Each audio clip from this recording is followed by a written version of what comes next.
Le monde entier entendra-t-il le message avant le retour du Christ? Le cas échéant, comment seront jugées les personnes qui ne l'ont pas entendu?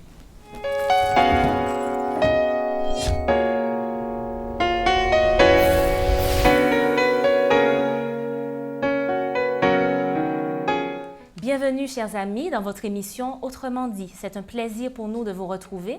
Je suis en compagnie de Samuel Flamand et Eddy Michel Carpin. Bienvenue à tous les deux.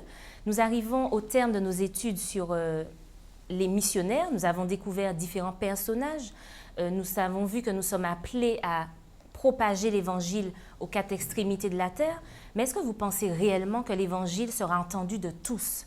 Alors, lorsque nous lisons un texte qui se trouve dans l'Évangile selon Matthieu chapitre 24, et particulièrement le verset 14, qu'est-ce qu'il est dit? C'est Jésus ici qui parle. Cette bonne nouvelle du royaume sera proclamée dans le monde entier pour servir de témoignage à toutes les nations, alors viendra la fin.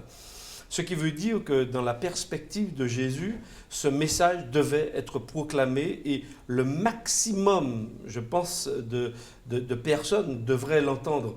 Alors aujourd'hui, effectivement, quand on prend un peu de recul par rapport à l'époque de Jésus, on a encore plus de moyens, de techniques pour pouvoir porter ce message. Et je crois qu'effectivement, la parole de Dieu, elle est claire à ce sujet. Ce message sera proclamé.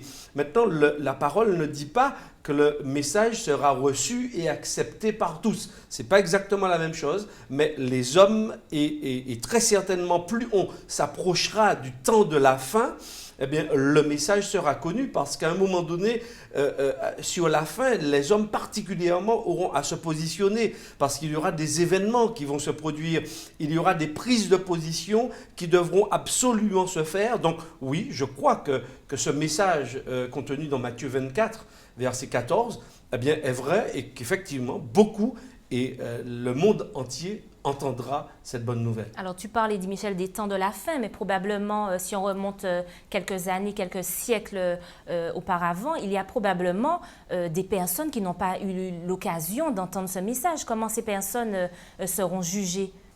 Bien là encore, le texte biblique répond, quand on considère l'épître aux Romains, au chapitre 2, et au verset 12, il nous a dit que tous ceux qui ont péché sans la loi périront aussi sans la loi, et ceux qui ont péché avec la loi seront jugés par la loi. Le texte est très clair, c'est-à-dire que tous ceux qui n'avaient pas de normes écrites et qui vivaient à un moment donné, à l'époque que tu as évoqué, eh bien ces personnes-là ne seront pas jugées par cette norme écrite-là qui est intervenue après. Tous ceux qui n'ont pas eu connaissance de cette norme écrite, de la loi morale, des 10 commandements, eh bien, ils ne seront pas jugés par rapport à cette norme écrite-là. Donc, ils seront jugés par rapport à quoi? Par contre, le texte nous dit que la loi est inscrite, la loi morale, elle est inscrite dans le cœur de certains. Puisque au verset 14, l'apôtre Paul continue en disant « Quand les païens qui n'ont point la loi font naturellement ce que prescrit la loi, ils sont eux-mêmes qui n'ont point la loi, une loi pour eux-mêmes. » C'est-à-dire qu'il y a des gens qui, sans avoir les 10 commandements, on va dire ça comme cela, eh bien, savent naturellement, mais en se plaçant sur le point de vue de la morale et de la conscience, qui savent faire la différence entre ce qui est bien et ce qui est mal. Et le texte nous dit que, eh bien, ils sont une loi pour eux-mêmes parce que leur conscience leur parle et leur permet de faire la différence entre le bien et le mal. Donc, ils seront jugés par rapport à leur conscience. La notion de bien ou de mal peut aussi être subjective. Est-ce que ça veut dire que ces personnes dont tu parles seront jugées par rapport à leur propre interprétation de la loi, de ce qui est bien, de ce qui est mal, par rapport à leur propre conviction? Oui, en fait, ce que tu veux dire, viens de dire, ça traduit ce que certains philosophes appellent le relativisme moral. Mais du point de vue de Dieu, il n'y a pas de relativisme moral. Il n'y a pas un bien ou un mal qui serait différent selon l'endroit où on se trouve. Le bien pour Dieu est bien quel que soit l'endroit. Le mal est mal quel que soit l'endroit. Et toujours par rapport aux écrits de l'apôtre Paul, et là c'est au chapitre 1 de l'épître aux Romains, on nous dit que la colère de Dieu se révèle du ciel contre toute impiété et toute injustice des hommes qui retiennent injustement la vérité captive. Et puis le verset 19, c'est surtout celui-là qui m'intéresse, car ce qu'on peut connaître de Dieu est manifeste pour eux, Dieu le leur ayant fait connaître, en effet, les perfections du Dieu invisible, etc. Donc, ces personnes-là dont il est question là, ce sont des païens. Et ils connaissent Dieu à travers la création, mais ils connaissent également Dieu pour pouvoir faire la part des choses entre le bien et le mal, parce que leur conscience, et on peut dire que c'est l'Esprit de Dieu aussi qui parle en quelque sorte, leur permet de faire cette différence-là entre le bien et le mal. Et le texte dit qu'ils sont inexcusables. Donc, les païens dont tu parles, ce sont les personnes qui n'ont pas cru en Christ, c'est ça? Oui, ce sont des non-juifs, on va dire cela comme ça, pour faire la différence entre ces gens-là. Et dans ce chapitre premier, Paul fait bien la différence entre, justement, ceux qui sont juifs et puis les païens, et la manière dont ils seront jugés. Les juifs ont eu la loi, pas de problème, ils seront jugés par rapport. Et les païens, qu'est-ce qu'on en fait? Eh bien, ils ont eu quand même cette loi-là.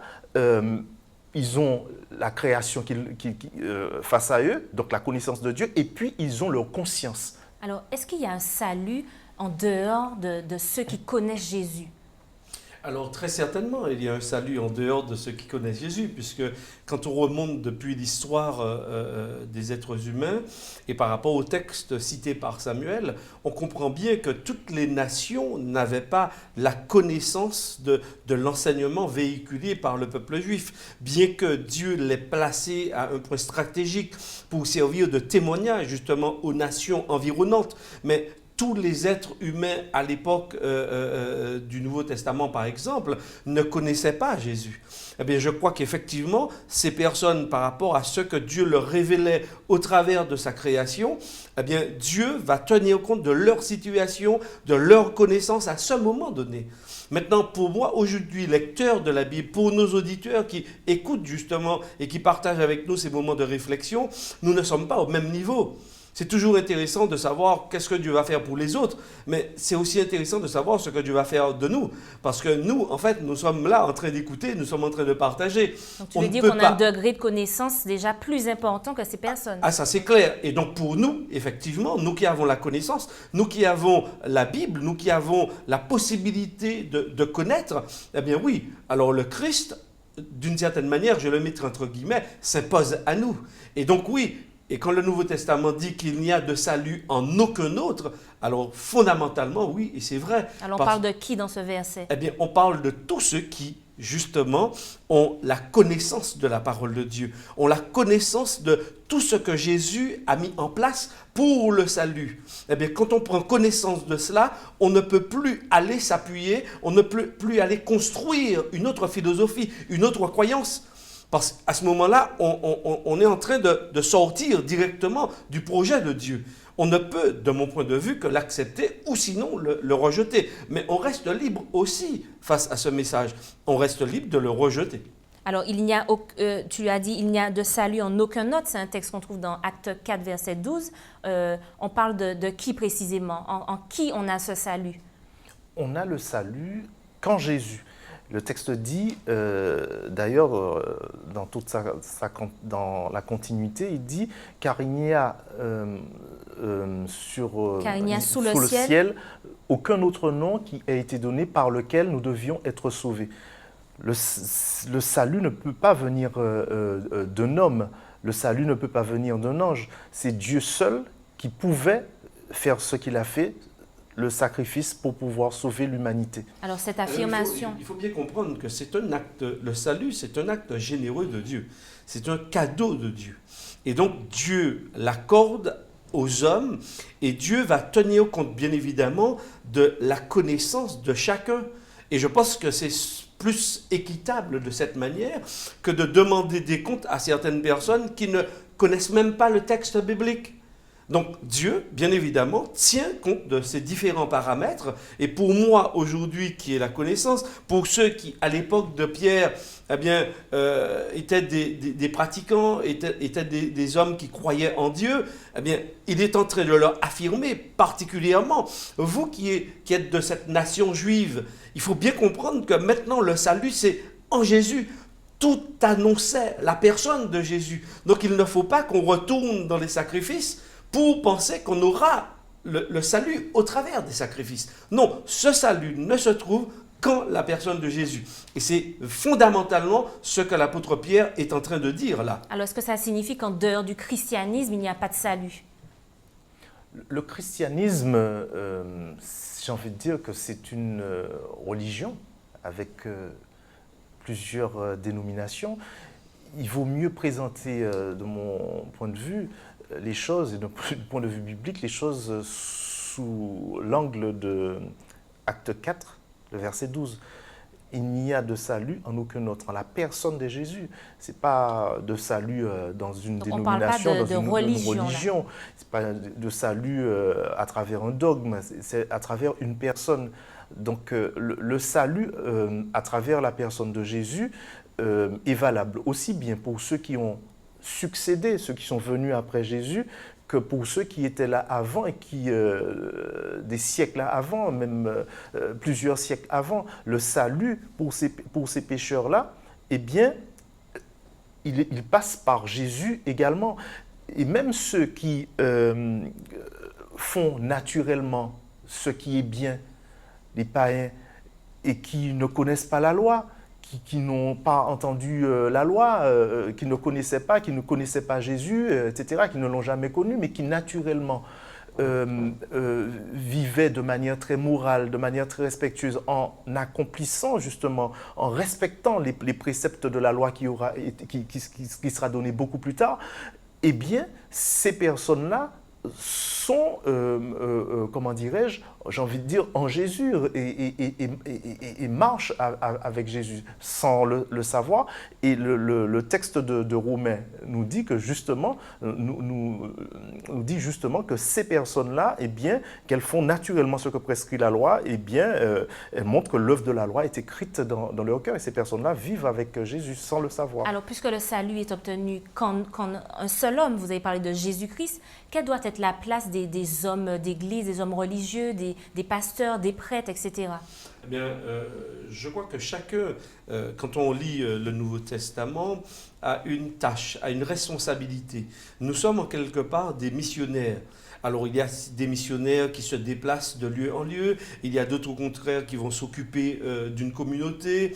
Et chacun de nous, dans cette mission globale, doit trouver sa place. Et d'ailleurs, c'est ce que Paul va un peu développer dans 1 Corinthiens chapitre 12, lorsqu'il va parler des dons spirituels, lorsqu'il va présenter l'Église comme étant un corps extraordinaire, ayant plusieurs membres. Alors il dira, oui, il y a des membres qui sont visibles, mais il y a d'autres membres qui ont des fonctions fondamentales que l'on ne voit pas particulièrement, exactement comme le corps humain.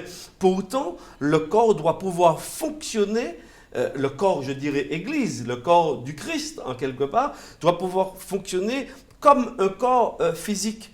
Donc oui, que ce soit les pasteurs, que ce soit les anciens, que ce soit, entre guillemets, ce que l'on appelle les membres laïcs, en fait, il ne s'agit pas ici d'une hiérarchie. Il s'agit particulièrement de ministères particuliers. Donc il faut, de mon point de vue, lire ces fonctions plus comme étant des ministères particuliers que plus dans un cadre hiérarchique. Au contraire, dans le corps du Christ, il n'y a pas de hiérarchie. Il y a simplement des membres qui sont au service les uns des autres. Et plus nous sommes au service, eh bien, plus nous accomplissons, de mon point de vue, la mission du Christ. Donc, toutes ces personnes que tu as citées, eh bien, ce sont justement des personnes qui sont chargées eh bien, de transmettre véritablement cette proclamation de l'Évangile, de la partager pour que le maximum de personnes puissent avoir la connaissance de la personne de Jésus et change de direction. Parce que quand on a parlé il y a quelques instants justement de ces personnes qui, c'est vrai, seront jugées en fonction de leur connaissance, cela ne veut pas dire que tous les êtres humains qui n'ont pas eu la connaissance de la parole de Dieu seront sauvés. Ce n'est pas ce que le texte dit. mais le texte dit au contraire, ceux qui font sans connaître la loi, ce que prescrit la loi. Autrement dit, il démontre, et Samuel l'a bien cité, il démontre que la loi de Dieu est inscrite dans leur cœur. Donc il faut bien comprendre que ce ne sont pas, ok, tous ceux qui n'ont pas la connaissance, eh bien, Dieu va les sauver. Non, ce ne serait pas équitable. Il y a un mode de fonctionnement par rapport justement à l'action de l'Esprit de Dieu dans le cœur de chacun. Parce que, oui. Et d'ailleurs, pour compléter ce que dit Michel, le texte de Romains fait bien comprendre que la colère de Dieu, Dieu se met en colère contre ceux qui n'ont pas la loi, mais qui volontairement ne vont pas faire ce que leur conscience va leur demander de faire en matière de respect de cette loi-là. Alors pourtant, il y a quand même des personnes qui ont une philosophie selon laquelle tous les êtres humains seront sauvés in fine, puisque en s'appuyant notamment sur Jean 3, verset 16, qui dit « Car Dieu a tant aimé le monde », on ne peut que croire, que comprendre que ces personnes espèrent que tout le monde sera sauvé. Que dit la Bible à ce propos? On va prendre les textes. Jean 3, verset 16 dit que Dieu a tant aimé le monde qu'il a donné son Fils unique, afin que quiconque croit en lui ne périsse point, mais qu'il ait la vie éternelle. Donc, il y a une démarche. Il faut déjà croire. Et ce n'est pas simplement une croyance intellectuelle, c'est croire et puis accepter de marcher avec ce Jésus-là. Et puis, il y a, à partir du moment où on croit, on se fait baptiser, on est sauvé, on devient enfant de Dieu. C'est dans Jean, au chapitre 1er, où on nous dit que à ceux qui ont cru, il a donné le pouvoir de devenir enfant de Dieu. Donc c'est à partir du moment qu'on a cette démarche-là envers Dieu, on croit qu'on devient enfant de Dieu. Donc en dehors de ça, on est quoi? Parce qu'on est tous des créatures de Dieu. On est des créatures de Dieu, mais on devient des enfants de Dieu. Le texte de Jean est très clair, hein, c'est au premier chapitre de Jean, à partir du moment que l'on croit qu'on devient enfant de Dieu. Si on ne croit pas, on n'est pas dans la famille de Dieu. On est des créatures de Dieu. Malheureusement, c'est le péché qui a introduit cette cassure entre l'homme qu'il a créé et Dieu. Quand on croit, on devient enfant de Dieu. Mais pourquoi tout le monde ne peut pas être sauvé? Ce serait un formidable happy end. Dieu, toutes ses créatures, tout le monde sauvé. Oui, tu as tout à fait raison. Et je pense qu'en lisant le texte biblique, le projet de Dieu, c'est que tous les hommes soient sauvés. Et pour reprendre justement cette histoire biblique, il faut bien comprendre qu'il y a eu un problème au départ, lorsque Dieu a créé l'homme, il y a eu un problème, ce que la Bible appelle le péché, ce que la Bible va appeler aussi Satan. Et donc à partir de ce moment-là, il y aura une cassure lorsque l'homme va adhérer au projet de Satan. Et à partir de ce moment, eh bien, va se dessiner deux orientations, deux projets. Un projet d'un côté avec Satan et un projet avec Dieu. Et à partir de ce moment-là, même si les êtres humains sont issus d'eux seuls, à partir de Dieu et à partir d'Adam et Ève, eh bien, lorsqu'il y a eu la cassure, eh bien, ils auront à se positionner à chaque instant, soit du côté de Dieu, ou du côté de Satan. Et c'est pourquoi, donc, finalement, même si on souhaite le happy end, que tous les hommes soient sauvés, puisque Dieu a donné à chacun la capacité de choisir, le libre arbitre dont on a eu l'occasion de parler ici dans cette émission, eh bien, Dieu ne peut pas aller à l'encontre de notre volonté. C'est-à-dire que tous ceux qui choisissent de rester du côté de Satan, eh bien, Dieu ne peut pas, contre leur volonté, les sauver. Et c'est pourquoi il faut impérativement, c'est pas du choix de Dieu, c'est à notre niveau, c'est notre aujourd'hui, nous avons à nous positionner. Et cela est fondamental aujourd'hui. Donc, malheureusement, je dirais, eh bien, le happy end sera pour ceux qui auront accepté Jésus et ils vont vivre avec Dieu dans les âges sans fin de l'éternité. Ils vont vivre et ils vont goûter à la vraie vie. Et malheureusement, eh bien, tous les autres, quand nous lisons le livre de l'Apocalypse, et particulièrement le chapitre 20, on va découvrir qu'il y a deux catégories d'êtres humains. Il y aura une catégorie qui va ressusciter pour la vie, il y a une catégorie, malheureusement, qui va avoir les conséquences avec Satan et qui vont être détruits à tout jamais. Justement, qu'en sera-t-il des personnes qui ne seront pas sauvées? Ben, elles ne seront pas sauvées. Mais justement, qu'est-ce qu'il adviendra de ces personnes? Je sais qu'on parle de l'enfer. Est-ce un mythe, une réalité? Non, c'est une boutade, mais en fait, ceux qui ne seront pas dans l'éternité et qui ne vivront pas avec Jésus, puisque c'est cela tout l'enjeu, c'est de vivre bien sur terre et d'accepter l'offrande que Christ nous fait déjà sur cette terre pour pouvoir vivre dans l'éternité avec lui sur une terre restaurée.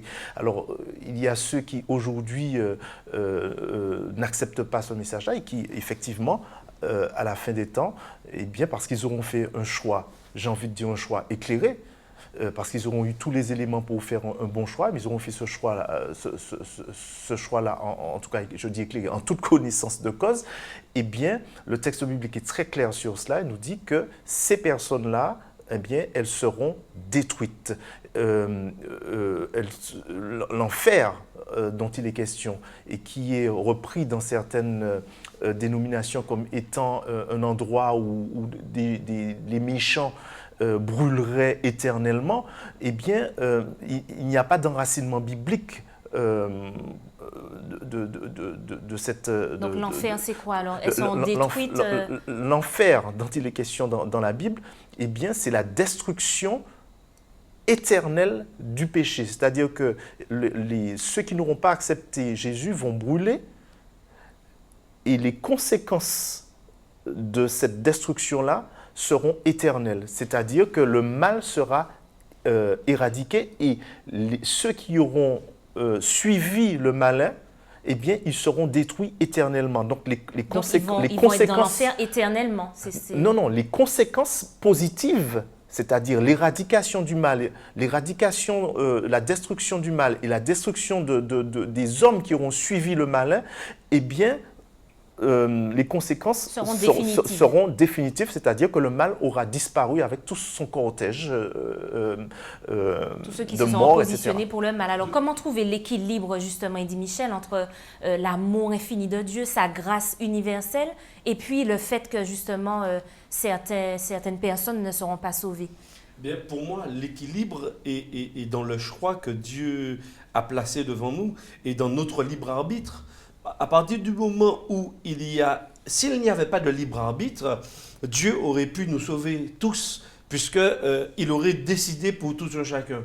Mais à partir du moment où nous avons un libre arbitre, nous avons la capacité de nous positionner. Autrement dit, notre avenir, c'est nous qui le choisissons. Notre avenir ne nous est pas imposé par Dieu ou par choix de Dieu. Non, notre avenir, nous le construisons, nous le faisons. Alors pour vraiment répondre à cette question, c'est le fil conducteur de la Bible. Deux choses. Premièrement, que Dieu sauve. Deuxièmement, que le mal existe. Et que troisièmement, l'homme est libre. Ce sont des éléments qui sont récurrents dans le texte biblique pour bien nous placer justement face à cette histoire humaine. Et c'est vrai que très certainement, il y a des hommes qui sont très intelligents, mais pour eux, cette histoire ne tient pas la route. Elle est peut-être trop légère, elle est peut-être trop simple. Trop simpliste. Ça ressemble à des fables. Alors, effectivement, peut-être que nous n'avons pas suffisamment de temps dans l'émission et il faudrait revoir peut-être certains paramètres, mais il y a des éléments clés. Dieu, oui, la Bible me dit que Dieu nous aime. Ça, je dois le comprendre. Face au mal, comment Dieu répond? Eh bien, Dieu me dit, ok, je viens moi-même régler le problème pour toi. Je viens t'apporter le salut. Mais je ne peux pas te sauver si tu ne veux pas. C'est ce que Dieu me dit. Donc, bien évidemment, quand je découvre ce Dieu, mais j'ai envie de l'aimer, j'ai envie de mieux le connaître, j'ai envie de me plonger donc dans sa parole pour apprendre de lui et apprendre de cet amour qui me dépasse, qui me surprend à chaque instant. Et je crois que ce n'est qu'en étudiant la parole de Dieu, eh bien, qu'on va se rapprocher un peu de cette compréhension, de ce plan, de ce programme que Dieu a mis en place pour nous. Alors, c'est vrai que on va dire qu'il y a plusieurs religions, plusieurs points de vue, mais après tout, est-ce que dans toutes ces religions, le point commun, c'est pas l'amour de Dieu, l'amour du prochain? Est-ce que vous pensez que toutes les religions mènent au salut? Toutes les religions mènent au salut. Je ne connais pas toutes les religions, mais on peut avoir cette argumentation autour du pluralisme, dire que toutes les religions se valent.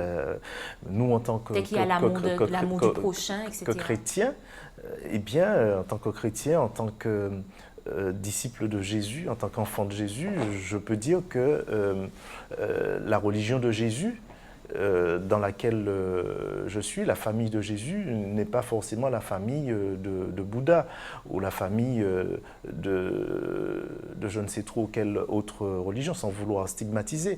Alors chacun a ses croyances qu'il faut respecter, mais nous, en tant que chrétiens, nous croyons que le salut, nous ne pouvons l'avoir qu'en Jésus. Et le christianisme, qui est la religion établie